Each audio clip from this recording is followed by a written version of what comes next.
Hey guys, it's the Gundam Boy, and today we're gonna be talking about the spear. Not the flag, not the gun, the spear rocket launcher. Because it is one of the heaviest hitting stratagems a diver can wield in the game without having the bio war bond. But the weapon sorta fell behind with all the weapon buffs added into the game. Like, look at the history for this weapon. Whether it be just adding small quality of life changes or just fixing the spear when it broke again. But one of the biggest changes it received was that damage boost, going from 1000 to 4000 ballistic damage. And I gotta say, I never knew that the spear had only 1000 ballistic damage. That explains why I didn't like it when I first started playing with it. Basically, this weapon is a victim of power creep, not even in malicious ways. No one hated the weapon, or nor was it too overpowered. It looked like it was actually doing pretty bad. But we're gonna cover how does it fare in the modern day of Helldivers. But let's get right into it. So, looking at the stats of this weapon, it has 4 shots. It's a backpack weapon, no duh. And the spear rocket launcher is a support weapon that sits heavily on the end of Heavy Slayer, as looking at its stats, it has 4000 ballistic damage with matching durable, with a fart dust of 200 explosive damage, which has a damage output of 16,800 if you can get all the shots off, because it is a stationary reload and not a fast one. So if you have your teammate that's willing to help you fire this thing off faster, be sure to give him your backpack. The spear requires a lock on the fire at any of its targets, with them needing to be within a heavy class of enemy or at least a large one. So keep your mom out of the sights of this weapon. But before we continue, let's talk about the cons, and I'm not trying to shit on the weapon. This is just really what it struggles with.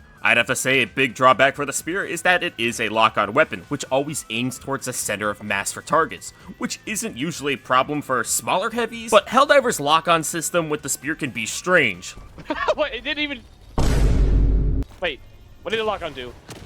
Yeah, you have to hit the balls of it? I'd like a building this tall should have the lock-on be at the bottom of its schnutsack. Why is it down so low? That cannot be intentional. So with the current lock-on system, this could be very difficult for spear users because all it takes is a low-hanging fence to be able to block a spear's lock-on. I can lock on the Hulk. Let's see if it goes through. Bro. What? So if you're facing off with large, heavy units, this weapon relies heavily on proper placement and distancing to avoid missing or hitting a harder part. And while not a massive con, it only has a max lock-on range of 300 meters, which would only piss off the real gun nerds of this community, because the weapon it's based off of, the Javelin, has way more range. And since it's heavily lacking in the ammo category, because 4 shots is a tough sell for a lot of people in a horde shooter, where they throw walls of Hulks and Chargers at you. And since this weapon is heavily reliant on positioning, and it has that upward firing angle, you will have to keep in mind your distance between yourself and enemy units to avoid the missile going around them, or coming back at you. Oh, and no aiming for little enemies, and I can say it's a con because it would be hilarious if I could send a whole ass Javelin missile right into a Hive Guard skull, dividing his segments across the map. Speaking of division, what's the most dangerous kind of separation? The Division Resurgence. Today's sponsor. What if you could take the full Division experience and throw it straight into your pocket? Tom Clancy's The Division Resurgence is a free-to-play mobile shooter RPG that brings tactical combat and urban survival anywhere you go. After the green poison wipes out the US and everything falls apart, the government activates the Strategic Homeland Division, aka you. You'll explore an open world and fight through intense PvE missions, and constantly upgrade your gear to stay alive. The Division also has the same tactical feel as past games, allowing you to engage in these firefights with strategic movement. But if you like some competition, step into the Dark Zone for some PvP combat against rogue agents. Build your agent, customize your playstyle, and actually feel that progression as you get stronger. Go in solo or squad up with a friend and take on encounters together. So if you ever wanted Division on the go, this is your time to check it out and start playing. Check it out using my link in the description or in the pinned comment, and start your mission today. Thank you, Division, for sponsoring me. I can feed my cats. Oh, but Gundam Boy, get back to it! Okay, so let's start taking a look at how it fares on every enemy faction, and its use cases. So, starting on the bot front, where it's probably the most effective, being able to counter things like enemy base towers or one-shotting small bot fabricators. If you have a Hulk or a War Strider, the spear is going to absolutely smash through these units, but distancing yourself is going to be key, as rushdown units like Scorcher Hulks and Firebomb Hulks will force you into a different weapon. So be sure to bring a countermeasure for enemies that get too close, especially heavy units. Pocket Bomb. Going up against the Factory Strider, they are a little difficult to deal with if you can't land consistent shots to either the head or the heart of the engine, because like an onion, the Factory Strider has layers, with both of the most effective weak points being covered in some form of armor. You could try going underneath and aim for the stomach, I just wouldn't advise. But unlike the other enemies, the Factory Strider has 2 places you can lock onto, being the top turret or the main body. Going up against the Vox engine, I'd have to say it's a very inconsistent weapon. I feel like sometimes it would do better against the Vox engine at certain angles, and sometimes it just wouldn't kill them at all. There's also a chance that your spear just has a complete stroke trying to figure out where to lock onto, and it forces you to aim a little bit lower to lock onto the main segment of its body. But with the overall inconsistency of this weapon and how tanky Vox engines can be, it's just not a great counter for them. Oh my god, dude, oh my god, oh god, they're just running into the rockets of tree. Going up against the structures, the spear can smash all the bot fabricators, but it's not as effective since it doesn't fucking lock on. Why do you gotta aim for the schnuts? Totally a bug and no way you're supposed to aim there. And while it's great for killing the small bot fabricators, the automatons just have to put up a small vinyl fence to block your lock on. But it's a pretty good option for destroying command bunkers.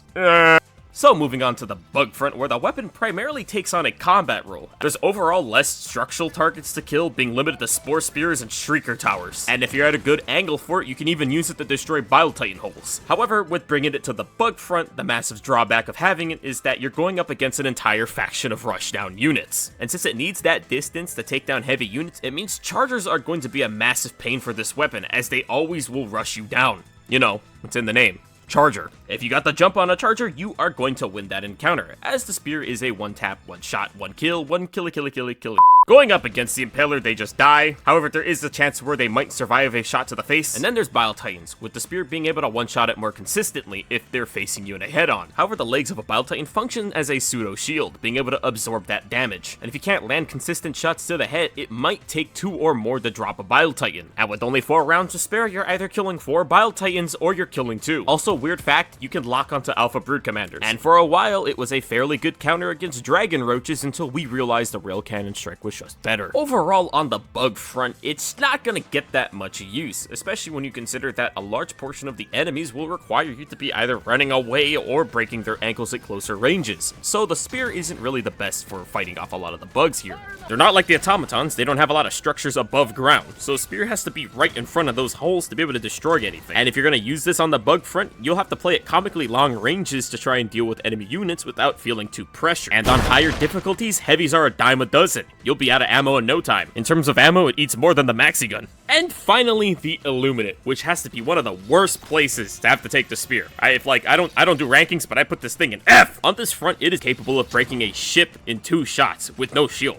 If its shield is on, it takes 3. That's enough ammo already. There's also the fact that the Illuminate have almost nothing for the spear to target. Like, flesh mobs aren't worth it since they spawn in clutches like they crawled out of an evil chicken's ass. Don't lock onto Overseers or Voteless for obvious reasons. Leviathans are highly situational and only spawn in cities, and even if they did, their rapid spawn rate means it's an endless wave of these units just swarming overhead. Then we have Harvesters that already lack good armor and are easily countered by more flexible stratagems. And don't get me started on the Velociraptor and the Gatekeeper, because the spear can only aim for the balls. In a head-on, it will hit specifically the shield, which absorbs all the ballistic damage, leaving the mech alive. And I think an Overseer saw how bad our weapon tech was, because that man quit. Bro, did he just quit? You see that Overseer? He's walking off. He just why is he walking like that? You can't just quit. He just like quit. He totally quit. He's like, nah, I ain't doing this today, bro. I'm going home. I ain't playing this fucking game no more. Arrowhead they keep on fucking buffing these guys, and they're getting too strong. I watched my entire platoon get wiped out. This weapon is pretty much a victim of power creep, not because it was overpowered, not because it sucks, it was just simply forgotten. After taking the spear onto every battlefront, I always found myself thinking about another support weapon that I could be using to deal with these units. In the current state of Helldivers 2, the spear is just in an awkward place. With war bonds introducing stronger and stronger support weapons, the spear has quickly become outclassed in the heavy counter category, because I think most of us here would rather use the recoilless rifle than have to bring the spear along. Arrowhead has shown that they are willing to adjust support weapons like the autocannon, getting a variety of buffs since it's been released, adding flak, and even buffing its reload speed. My main point is that the spear needs a massive makeover to keep up with the current state of Helldivers 2, and since it's one of the few weapons that you don't need to work through a warbond to get, I feel like it should be much stronger than it is. So let's take a look at some ways we could possibly bring up the spear, with one of the most sought after changes being that they should increase the ammo capacity of the backpack, which is a great idea, but this would require some remodeling of the current backpack, and I'm worried that if they adjust the spear, it might break the eruptor, and then we have another situation. All jokes aside, this would be a great idea. I also think it would benefit greatly if the supply pack would reload it for all 3 of its rounds, not just 2. It's already so constricted, just give it its ammo back. But if we can't get more ammo, our dedicated anti-tanker should at least get more bang for our payload. It'd be great if it was capable of one-shotting enemies like Bile Titans to the body. We should just let the spear lean even further into the heavy anti-tank role and just give it way more more damage. Now we gotta talk about the biggest thing that holds back the spear's capabilities, and it's the lock-on, being cucked by low walls or multiple enemy signatures. It just makes a spear struggle with acquiring a target. Aiming for the center of massive targets is how its real counterpart works, but if it had the capability of offsetting the lock-on, would do wonders for allowing more control over the rocket's launch. Or we could just simply get more lock-on points for larger enemy units. Something that I think would be fun to add onto the spear is to give it the ability to have top attack modes. Real javelins have the capability of firing missiles really high up into the sky, allowing it to fly downwards at targets from above, while it also has a fire option for direct delivery so that the missile can go straight into the enemy, which is what we have right now, as it does fire upwards and shoot a little down. But there are some instances where it would be nice to have this top firing effect, as there are automaton bases that are tucked a little bit lower where our normal spear can't hit, giving the spear a bit more uniqueness to its combat role, and justice to its weapon it's based off of. The overall sentiment that I see from the community is that they want more ammo, more damage, more range, and lock-on consistency. I'd also like a top attack mode, but that's just me personally. But what do you guys think about it? I'm just one guy who plays the game. I would like to personally see what everybody else thinks about the spear, and you know what? It looks like people just want some kind of upgrade for it. But that is the end of my video. I will see you guys next time.